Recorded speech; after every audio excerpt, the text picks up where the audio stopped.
Assalamualaikum warahmatullahi wabarakatuh. Selamat pagi, salam sejahtera untuk kita semua. Baiklah anakku sekalian, pada kesempatan hari ini akan Bapak jelaskan tentang materi bab yang kedua mengenai interaksi sosial dan lembaga sosial. Untuk lebih jelasnya, mari kita sama-sama kita lihat yang pertama kali bahwa kita akan berbicara mengenai interaksi.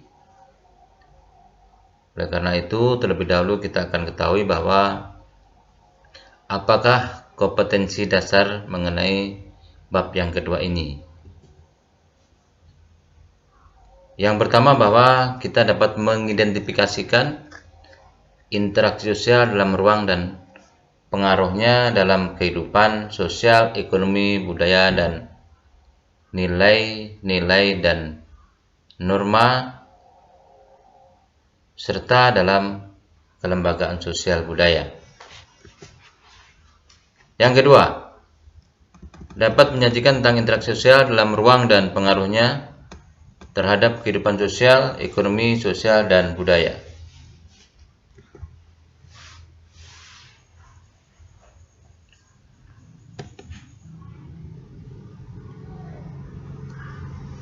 Yang pertama akan kita bicara mengenai interaksi sosial.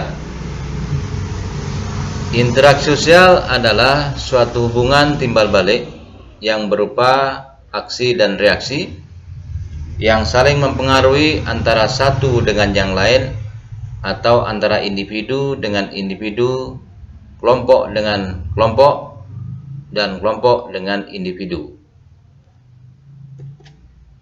Yang kedua, interaksi sosial adalah suatu proses yang sangat kompleks karena dilandasi oleh adanya beberapa faktor, diantaranya adalah sebagai berikut. Yang pertama adalah faktor imitasi. Imitasi adalah satu sikap atau tindakan seseorang yang meniru sikap orang lain. Sebagai contoh, gaya berbicara, gaya berpakaian, gaya bertingkah laku, dan lain sebagainya. Yang kedua, sugesti merupakan pemberian pandangan atau dorongan atau pernyataan sikap kepada orang lain supaya orang lain lebih mengerti kepada orang yang diberi sugesti. Contohnya adalah memberikan sesuatu kepada teman, sahabat, atau orang tua kita yang sakit. Kita doakan mereka segera sembuh. Yang ketiga, identifikasi adalah menyamakan dirinya dengan orang lain, seakan-akan dia sama dengan orang lain. Contohnya adalah kita menyamakan diri kita dengan seorang penyanyi band atau vokalis, padahal tidak sama sekali, tidak sama.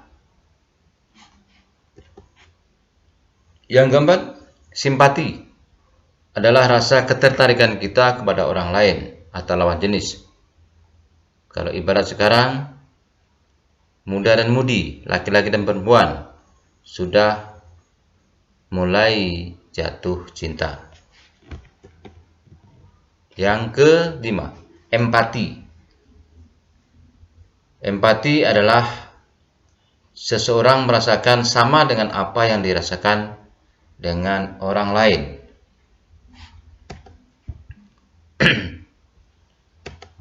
Contohnya, seseorang yang lagi kecelakaan atau seseorang lagi ada musibah, maka seakan-akan hati kita sama dengan orang yang mengalami musibah.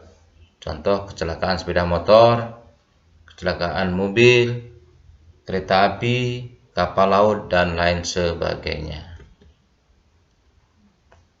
Menurut pandangan John Gillen, interaksi sosial itu dapat berlangsung dalam dua proses atau dua tahap.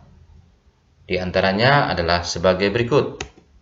Yang pertama kali adalah proses asosiatif.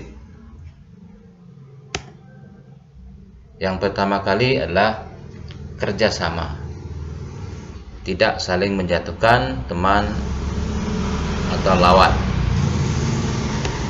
Yang ketiga, kooptasi, ya, ini juga bekerja sama. Yang ketiga, koalisi, ya, koalisi menyatukan. Joint venture, ini juga kerjasama. Jadi itulah proses asosiatif. Ada kerjasama, kooptasi, koalisi, dan joint venture. Yang kedua, akomodasi. Akomodasi merupakan proses penyelesaian pertentangan tanpa menghancurkan pihak lawan, ya, tanpa menghancurkan pihak lawan. Di antara bentuk-bentuk akomodasi dapat dilihat sebagai berikut. Yang pertama, koersi. Yang kedua, kompromi. Yang ketiga, arbitrasi. Yang keempat, mediasi. Ya, jadi ada 4. Yang pertama, koersi. Yang kedua, kompromi, arbitrasi, dan mediasi yang terakhir. Yang terakhir adalah konsiliasi. Toleransi,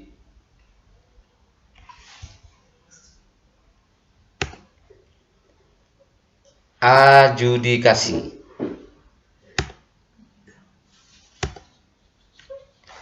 Yang ketiga, asimilasi. Adalah satu proses mengurangi pertentangan antara individu dengan kelompok. Pertentangan dalam hal ini adalah pertentangan dalam menimbulkan suatu bentuk konflik.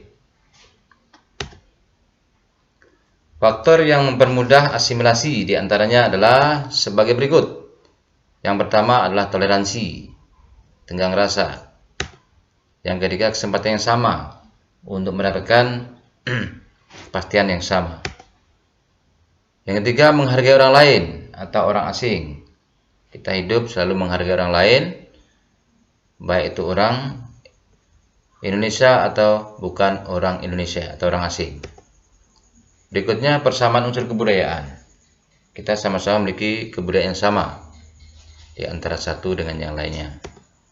Kemudian perkawinan campuran, pernikahan atau perkawinan campuran. Berikutnya adalah adanya musuh bersama dari luar. Nah, ini dari luar Indonesia khususnya.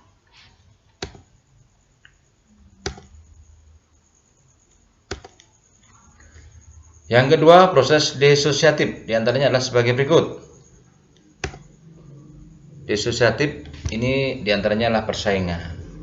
Persaingan tidak bekerja sama, ya, bersaing, sama-sama saling bersaing.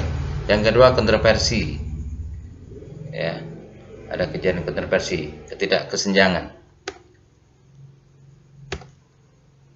Kontroversi dapat dilihat, yang pertama kontroversi umum, yang kedua sederhana saja, yang ketiga intensif, yang berikutnya rahasia, yang C, pertentangan atau konflik. Pertentangan atau konflik ini akan menimbulkan satu masalah yang sangat besar. Terima kasih anak sekalian. Mungkin itu yang Bapak sampaikan, ya, materi yang bab yang kedua. Mungkin nanti kalau belum jelas bisa ditanyakan untuk pertemuan berikutnya. Untuk itu anak sekalian, pesan Bapak kepada kalian semuanya, sebelum baca silahkan berdoa dulu. Kemudian insya Allah kalau tidak ada halangan, minggu depan kita akan mengadakan ulangan. Cukup sekian, terima kasih. Assalamualaikum warahmatullahi wabarakatuh.